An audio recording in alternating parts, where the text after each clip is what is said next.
Welcome to Sleepy Stories, the place where stories aren't meant to be finished.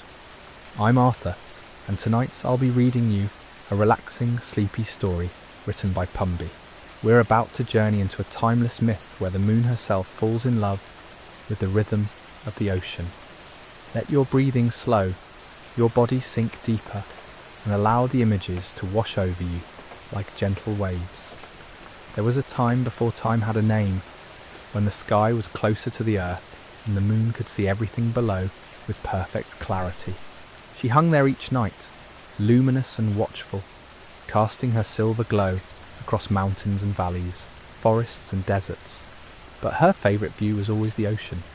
The water moved in ways that captivated her. It rolled and retreated, swelled and subsided, never the same pattern twice, yet always somehow familiar. She found herself leaning closer each night, tilting her face toward the endless expanse of dark water that glittered beneath her light. What the moon didn't know was that the ocean had been watching her too. The waves had noticed how her glow changed throughout the month, waxing full and bright, then waning to the thinnest crescent. They'd observed how her light transformed their surface, turning ordinary water into liquid silver.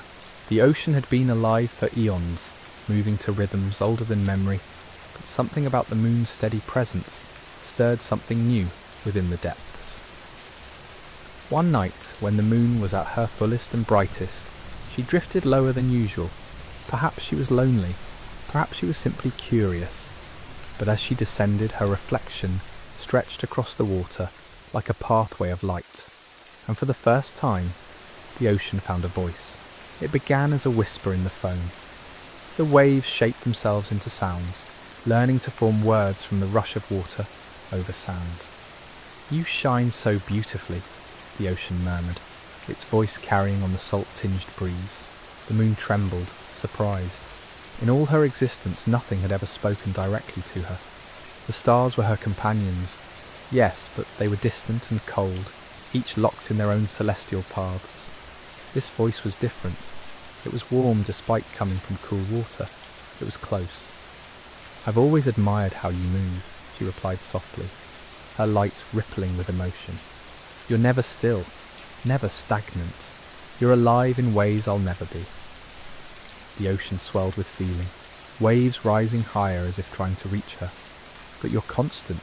You return every night. I surge and retreat, never knowing rest. You anchor the darkness with your light." They talked through that entire night, the moon and the waves. She told him about the loneliness of the sky, how the sun burned too bright to look at, how the stars seemed content in their silence. He told her about the restlessness in his depths, the constant pull he felt towards something he couldn't name, the way he crashed against shores in frustration, searching for meaning in his endless motion. As dawn approached and the moon began to fade, she made a promise. "I'll return tomorrow night. Wait for me." The ocean had never waited for anything before. He simply existed, moving according to ancient patterns set in motion at the world's beginning. But now he had a reason to notice time passing. The sun's journey across the sky felt impossibly slow. He counted the hours by watching shadows shift on his surface. When darkness finally returned and the moon rose again, the ocean surged with joy. Waves leapt higher than they had in centuries. The moon laughed, a sound like wind chimes made of starlight, and descended even lower than before. Night after night they met like this. She would share stories of what she'd seen from above. Migrating birds that flew through clouds, mountain peaks that pierced the sky, the way cities looked like clusters of fallen stars. He would tell her about the creatures in his depths, whales that sang songs of their own, coral reefs that built kingdoms over centuries, currents that circled the globe, carrying warmth or cold. But talking wasn't enough anymore. The moon wanted to touch the water, to feel its coolness against her light. The ocean wanted to hold her reflection, to keep her closer than just sight aloud. One night she dipped lower than ever before, so close that her light didn't just reflect on the surface but seemed to sink into the water itself. The ocean reached upward with his highest wave, stretching toward her with everything he had. Their meeting point created something neither expected. Where moonlight touched water, the ocean began to glow from within. Bioluminescence sparked to life, tiny organisms lighting up in response to her presence. The water shimmered with an inner radiance, and for a moment the ocean could shine just like her. The moon gasped at the beauty of it. "You're glowing," she whispered. "Because of you," the ocean replied, waves pulsing with light. But the sun was already approaching the horizon, and the moon had to retreat to the other side of the world. As she pulled away, she felt something new, a tug, a pull she'd never experienced before. It was gentle but insistent, as if an invisible thread connected her to the water below. The ocean felt it too. As the moon moved away, his waters began to follow. They rose up the beaches, reaching after her departing light. When she disappeared completely, the waters fell back, only to rise again when she reappeared on the opposite shore.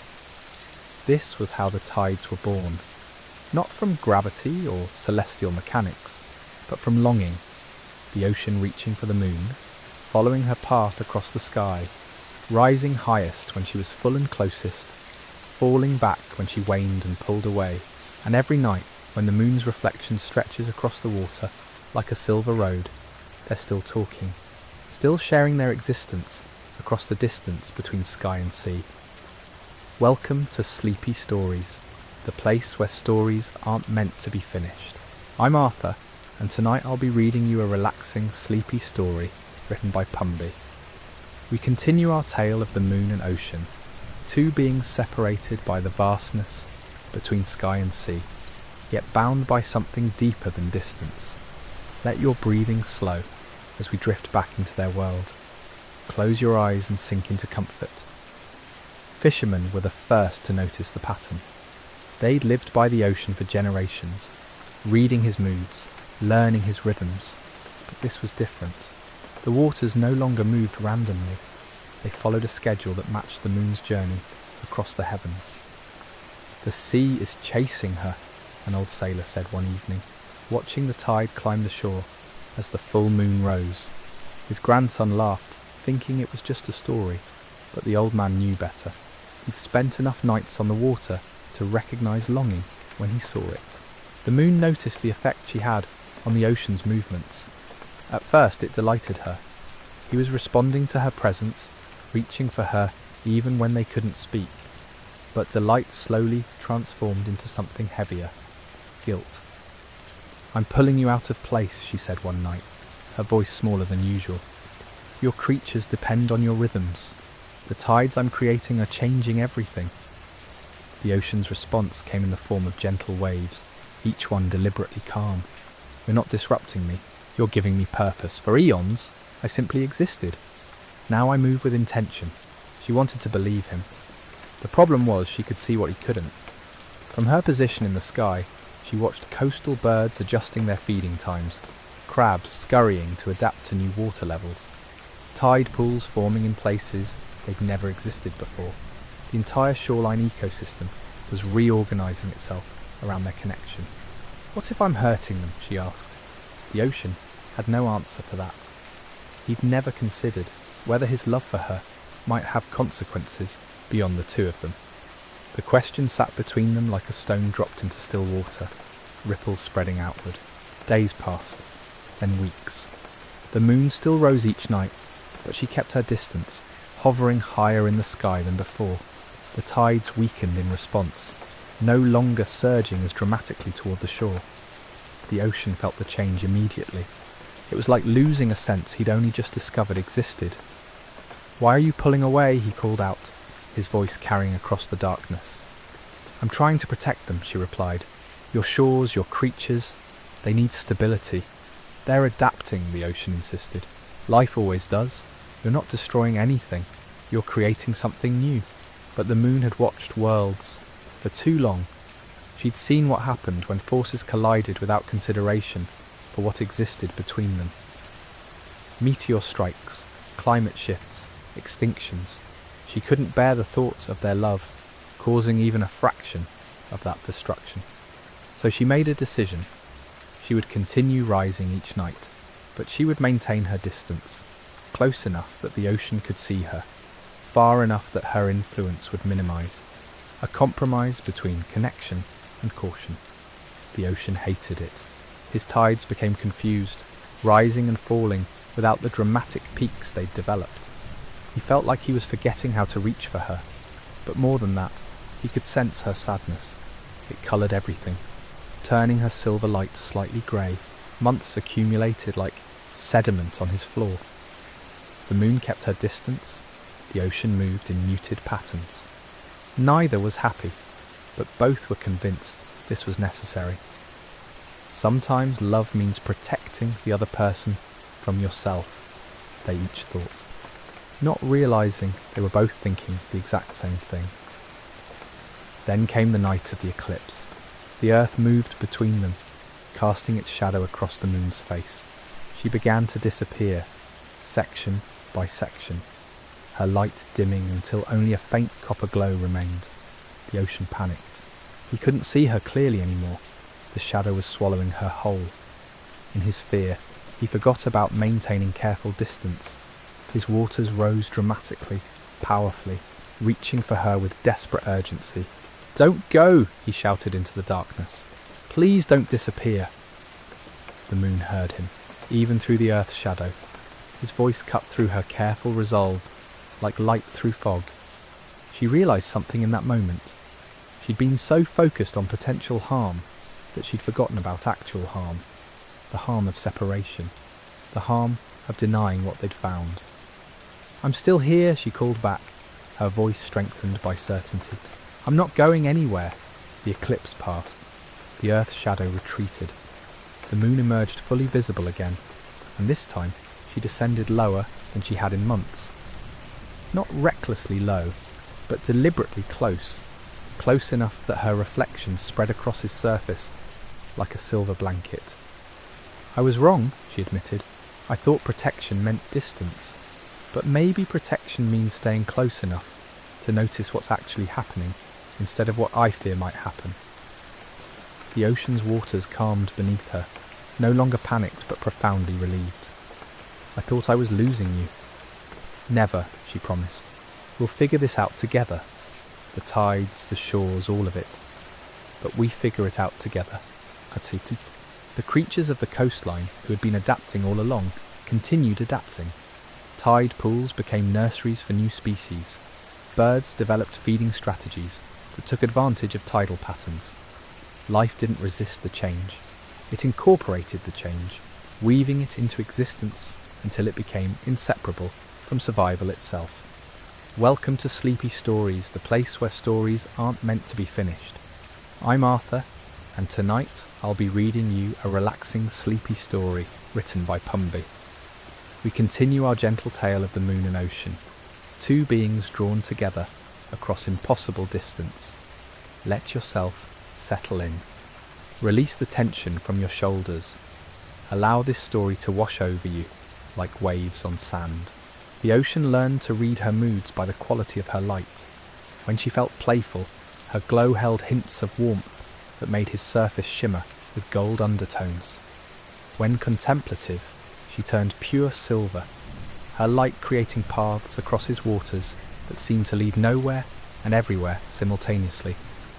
She learned to read him through his movements, his enthusiastic mornings when he rushed towards shores with foaming eagerness, his peaceful afternoons when he barely stirred, content to simply exist beneath her gaze, his restless midnights when currents churned deep below, processing thoughts too complex for words. They developed a language built entirely from observation. A slight shift in her position meant she was thinking about something. A particular pattern in his waves indicated he wanted to tell her about something he'd noticed. No words necessary, just presence and attention. The coastlines transformed into galleries of their affection. Shells arranged themselves in spiral patterns that mimicked her craters. Stones smoothed by his touch collected in tide pools, creating mosaics that caught and held her reflection. Sandbars emerged at low tide, temporary sculptures that existed for hours before disappearing beneath returning waters. Neither of them created these things intentionally. They simply happened as a consequence of their connection, the way frost patterns form on windows without anyone directing their design. A philosopher fish, yes, such things exist in oceans this old, once asked the ocean why he bothered with all this reaching and pulling when the moon would always remain distant. Because, the ocean replied, distance doesn't mean disconnection. I can't hold her, but I can respond to her. That's not nothing. That's everything. The moon heard this, though the ocean hadn't meant for her to. She stored his words carefully, turning them over in her mind during her monthly journey around the earth. Storms tested them. When winds whipped the ocean into fury, when clouds blocked the moon from view for days, their connection stretched but never snapped. The ocean raged, but even in his wildest moments, his tides still followed her rhythm. The moon disappeared behind weather systems, but her gravitational pull remained constant, unchanged by temporary obstacles. After one particularly violent hurricane, the ocean felt exhausted. His waters were murky with displaced sediment. Debris floated across his surface. He felt ashamed for her to see him like this, dishevelled and chaotic. But the moon's light, when the clouds finally parted, held no judgment, only steadiness. "You're still beautiful," she said quietly. "Especially now. Especially like this." He didn't understand. How could chaos be beautiful? "Because," she explained, "you're real. You're not performing calmness. You're processing what happened, and that processing is honest. I love your peaceful moments, but I love these too. All of you, not just the parts you think are presentable." The ocean had never considered that vulnerability might be valuable rather than shameful. He'd spent so long trying to show her his best surfaces, his most impressive waves, his clearest waters. The idea that she cherished his difficult moments felt revolutionary. Seasons cycled. Winter brought different challenges than summer. Ice formed at his polar regions, creating barriers between them in those areas. But even frozen, his waters remembered her pull. Icebergs carved and drifted, their massive forms still subject to tidal forces, still responding to her presence. She watched glaciers carve valleys through ancient stone, slow violence that created devastating beauty. It reminded her that transformation often looked like destruction at first, only revealing its purpose across vast timescales. "We're changing everything around us," she observed one winter night. "Yes," the ocean agreed. "Is that still frightening?" She considered this carefully. Fear had motivated her earlier retreat, that desperate attempt to protect coastlines by maintaining distance. But she'd learned something since then. "Not frightening," she finally answered, "just significant. We're part of something larger than ourselves. Our connection has consequences, but connection always does. The question isn't whether we affect things, it's whether the effect has meaning." The ocean understood. Every tide pool, every coastal ecosystem, every creature that had adapted to their rhythm. These weren't accidents or damage. They were collaborations between intention and consequence, between love and life. A sea turtle, ancient beyond measure, surfaced near a moonlit shore. She'd been born during a high tide decades ago, had spent her entire existence navigating by the moon's position, had returned to this exact beach to lay her own eggs during tonight's peak tide. The moon and ocean watched her dig her nest, carefully placing each egg in sand that would stay moist but not flooded, warm but not scorching. The timing had to be perfect. The location had to be exact. And it was because she'd learned to read their patterns, to trust their consistency. "Look what we helped create," the moon whispered, awed. The ocean felt something shift inside him. Not doubt or fear, but profound responsibility mixed with joy. They hadn't just fallen in love, they'd become part of cycles that sustained entire worlds of life. The turtle finished her work and returned to the waves. The ocean cradled her gently as she swam back to deeper waters. The moon watched her silvery path fade into darkness. Neither spoke for a long while. Some moments demand silence, require space for their weight to fully settle. This was one of them. They'd stumbled into something sacred without meaning to, and now they had to decide what that meant. Welcome to Sleepy Stories, the place where stories aren't meant to be finished. I'm Arthur, and tonight I'll be reading you a relaxing, sleepy story written by Pumby. We continue our gentle tale of the moon and ocean, two forces of nature, discovering what it means to love across impossible distance. Let your breathing slow as we return to their world. Settle deeply now and listen. Spring arrived, and with it came a clarity neither had expected. The sea turtle's eggs began to hatch. Tiny creatures no bigger than a palm emerged from sand, instinctively scrambling toward water under moonlight. The moon illuminated their path. The ocean prepared gentle waves to receive them. Dozens made the journey successfully. Some didn't. That was the difficult mathematics of nature. The equation neither could change. But those who reached the water, the ocean felt their small flippers paddling, felt their determination to survive. "We're grandparents of a sort," he said, surprised by the tenderness in his own voice. The moon laughed softly. "I suppose we are. Strange, isn't it? We created nothing directly. Yet here we are, essential to their existence." Essential. The word resonated through the ocean's depths. He'd spent so long focused on what their love cost, the erosion, the flooding, the dramatic changes.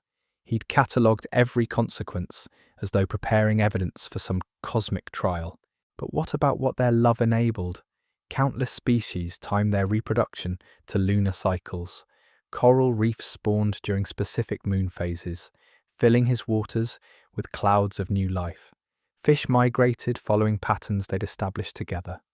Entire food chains depended on tidal zones, those in-between places where land met sea according to their rhythm. The moon had been thinking similar thoughts. She'd worried so much about the damage, the storm surges, the coastal flooding. She'd seen only destruction in their intensity, yet intertidal zones were among the most biodiverse ecosystems on the planet. Twice daily, her pull created transition spaces where marine and terrestrial life intersected, adapted, thrived. "Maybe we've been asking the wrong question," she ventured. "We kept asking whether we should be together given the consequences. But what if the real question is how to be together responsibly?" The ocean had never considered responsibility as compatible with love. In his experience, love was wild, ungovernable, something that happened to you rather than something you directed. But maybe that was juvenile thinking. Maybe mature love required both surrender and stewardship. A pod of dolphins appeared, surfing the waves at dawn.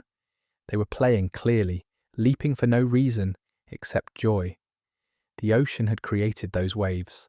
The moon had influenced the tides that brought nutrient-rich waters to the surface, feeding the fish the dolphins hunted.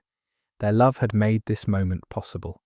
Not just the dramatic moments, the king tides, the spring floods, but this too, dolphins playing in morning light. "I want to try something," the ocean said suddenly. "I want to see if we can be intentional, not just reactive." The moon was intrigued. "What do you mean?" "There's a mangrove forest on a southern coast. It's dying because the tidal patterns have shifted. Too much salt water during high tides, not enough freshwater flow. But if we time things carefully, if I hold back slightly during the peak, and you adjust your pull in that specific location, we might create conditions for recovery."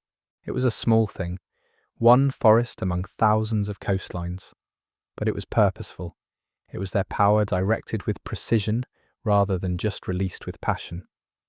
They tried. The ocean modulated his response to her pull in that exact location, creating slightly lower high tides. The moon fine-tuned her gravitational focus, strengthening it elsewhere to compensate. It required concentration, coordination, constant adjustment. The mangroves responded slowly. Seedlings that had been drowning in salt began to establish. Birds returned to nest. Small crabs reappeared in the root systems. "It's working," the moon breathed, amazed. The ocean felt something he'd never experienced before. Pride, yes, but also partnership. They weren't just caught in each other's gravity. They were collaborating, creating, choosing their impact rather than simply accepting it. They began identifying other places where intentional adjustment might help rather than harm. A beach where sea turtle nesting sites were flooding too frequently. An estuary where tidal flows had become too weak to flush pollutants. A coral reef that needed stronger currents during spawning season. Not every attempt succeeded. Some systems were too complex, too damaged by other factors beyond their control. Climate change was altering ocean temperatures and chemistry in ways their gravitational dance couldn't fix. Human construction had permanently modified some coastlines, but where they could make a difference, they did. Carefully, thoughtfully, together. "This feels different than just being in love," the ocean observed one evening. "This feels like building something." The moon understood exactly what he meant. The early days had been all intensity, all feeling. Beautiful, but unsustainable. They'd been drunk on discovery, overwhelmed by sensation. Now they were learning to be partners, not just lovers. To consider consequences before acting. To use their power with wisdom. "Do you miss it?" she asked quietly. "The wildness, the way we used to be?" He thought about it honestly. Those early tides had been extraordinary. The abandon, the complete surrender to feeling. There was something glorious in that lack of restraint, but what they had now ran deeper. "Sometimes," he admitted, "but I wouldn't trade this. What we're building matters more than what we were feeling." She knew what he meant. Intensity fades. It has to, or it would destroy everything in its path. But this careful attention, this purposeful love, this could last. This could grow. A meteor shower began above them. Fragments of ancient rock burning bright as they entered atmosphere. The moon watched them fall, each one a tiny catastrophe, a small ending. She thought about beginnings and endings, about how every moment contained both. They were ending one version of their relationship, but beginning another, trading recklessness for intention, passion for purpose. The ocean caught the meteorites as they hit his surface, those few that survived the burning descent. They sank slowly, adding their minerals to his depths, small contributions to his composition. Everything that touched him changed him slightly. "I'm ready," the moon said suddenly. "For what?" "For whatever comes next." Also, yes, he perspired. Welcome to Sleepy Stories, the place where stories aren't meant to be finished. I'm Arthur, and tonight I'll be reading you a relaxing, sleepy story written by Pumby. This is a story about the moon and the ocean, two forces caught in an eternal dance of gravity and devotion. As you settle in, let your breathing slow. Feel yourself sinking deeper into comfort. The tide of sleep is rising, and there's nothing to do but let it carry you away. The ocean considered her words. Whatever comes next. It sounded simple, but they both knew it wasn't.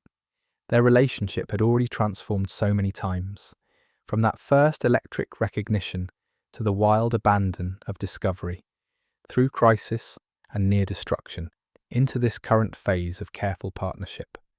What could possibly be next? "I think," he said slowly, "we've been so focused on managing our impact that we forgot something important." She waited. He was choosing his words carefully. "We forgot joy." The moon felt the truth of it settle over her. They'd become responsible, thoughtful. They were doing good work, real work, but somewhere along the way, they'd lost the playfulness that had defined their early connection. "Show me," she said. The ocean gathered himself, then created something he hadn't attempted in months. A massive wave, completely unnecessary, purely for beauty. It rose high and elegant, catching moonlight along its face, then crashed in a spectacular explosion of foam and sound. The moon laughed. Actually laughed. The sound rippled through space. She shifted her position slightly, creating an unusual tidal pattern. Nothing harmful, just unexpected. A rhythm the ocean hadn't felt before. He responded with curiosity, matching her new pattern, then varying it. They were improvising, playing. A pod of dolphins surfaced in the midst of their game, riding the unusual swells with obvious delight. The animals leapt and spun, adding their own energy to the interaction. "See," the ocean said, "we can be responsible and joyful. They're not opposites." The moon realised he was right. They'd been treating their power like a burden to be carefully managed. But it was also a gift, something to celebrate. The key was balance, not suppression. She brightened her glow, not to maximum intensity, but enough to paint the water in shades of silver and pearl. The ocean responded by smoothing his surface in some places, roughening it in others, creating patterns of light and shadow that shifted constantly. It was beautiful, purposeless, perfect. "I want to tell you something," the moon said when they'd settled again. "I was afraid." "Of what?" "That if we became too careful, too measured, you'd lose interest, that you'd miss the wildness and decide I wasn't worth the restraint." The ocean was quiet for a long moment. "I thought the same thing, that you'd realise I was too much trouble, too powerful, too unpredictable, that you'd pull away completely to protect yourself." They'd both been carrying these fears silently, both assuming the other was staying out of obligation rather than choice.